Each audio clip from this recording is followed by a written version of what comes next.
सवाल आया है कि कुछ लोग रुकू के बाद वापस हाथ सीने पर बांध लेते हैं और कुछ लोग रुकू के बाद हाथ छोड़ देते हैं।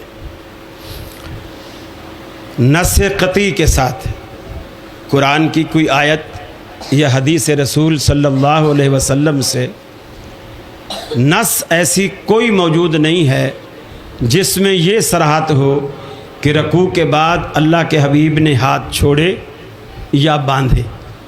अलबत्ता लफ्ज़ी इस्तिंबात दोनों तरफ मौजूद हैं।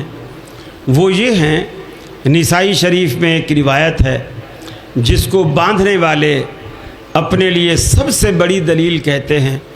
वो ये है कि इज़ा क़ाम फ़ी सलात, अल्लाह के हबीब जब भी नमाज में खड़े होते थे, वज़ा यदहुल युमना अला यदिल युसरा, आप दायां हाथ अपने बाएं के ऊपर रख लेते थे। इससे साबित हुआ कि जी लिहाजा आप हाथ बांधते थे। इज़ा क़ामा, जब भी खड़े होते थे। तो वो कहते हैं रुकू के बाद भी चूँकि आदमी खड़ा होता है तो लिहाजा वो हाथ बांधेगा। बिल्कुल इसी तरह दूसरे अल्फाज हाथ छोड़ने वालों के पास है। वो अल्फाज ये हैं, हदीस में आता है इज़ा जालस फ़ी सलात, अल्लाह के हबीब जब भी नमाज में बैठते, वज़ा यदहुल युमना अला फ़ाख़िज़िहिल युमना वज़ा यदहुल युसरा अला फ़ाख़िज़िहिल युसरा। अल्लाह के हबीब जब भी नमाज में बैठते, दायां हाथ दाएं घुटने पर और बायां हाथ बाएं घुटने पर। अब ये दो बातें आ गई। जब भी नमाज में खड़े होते दायां हाथ बाएं हाथ पर रखते, गोया हाथ बांध देते, और जब भी बैठते दायां हाथ दाएं घुटने पर, बायां हाथ बाएं घुटने पर। अब मैं आपसे सवाल करता हूं, आप में से एक शख्स माजूर है,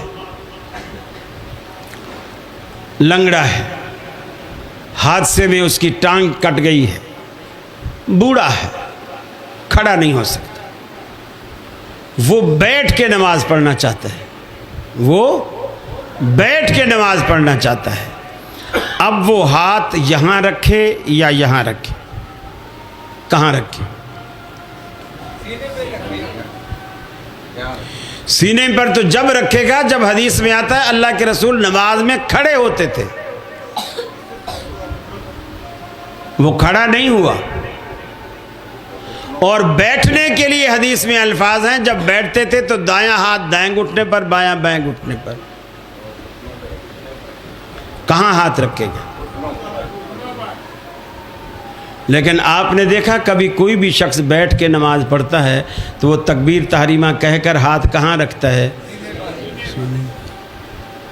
तो अब इस उमूमी हदीस से क्यों ये मसला अक्स नहीं करता कि हाथ मुझे यहाँ रखने चाहिए?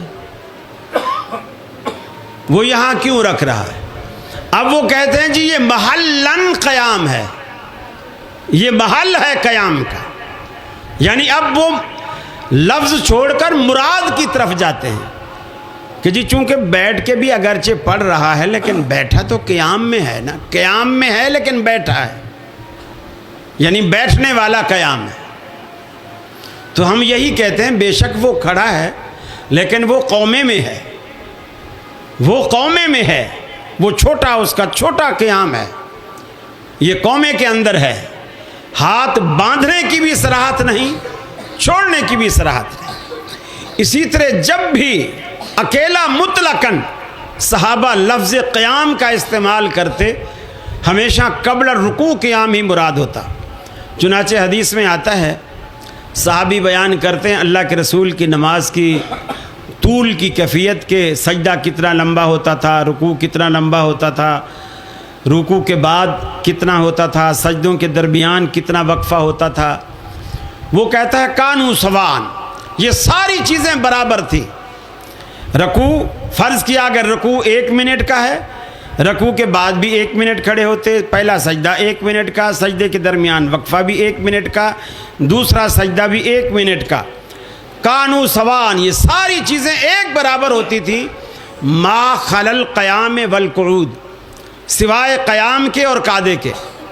اب یہاں قبل الرکوع بعد الرکوع کوئی لفظ اصطلاح استعمال نہیں کی، مطلق قیام کہا سوائے قیام کے اور قعدے کے۔ تو اس سے یہ ظاہر ہوا کہ صحابہ کرام میں بھی مطلقاً جب لفظ اکیلا قیام بولا جاتا تھا تو وہ اکیلا قیام صحابہ کرام کے لیے جب بولتے تھے تو اس سے مراد قبل الرکوع قیام ہوتا تھا، جس میں سورہ فاتحہ پڑھتے تھے کہ یہ قیام اور قعدہ یہ دونوں طول ہوتی تھی، ان میں طوالت ہوتی تھی، اور باقی چیزیں سب مختصر ہوتی تھیں لیکن برابر ہوتی تھی۔ تو صحابہ بھی جب ہم اکیلا قیام کا لفظ استعمال کرتے ہیں تو اس سے مراد بعد الرکوع قیام نہیں ہوتا، قبل الرکوع قیام ہوتا ہے، جس میں ہم قرات کرتے ہیں، فاتحہ پڑھتے ہیں۔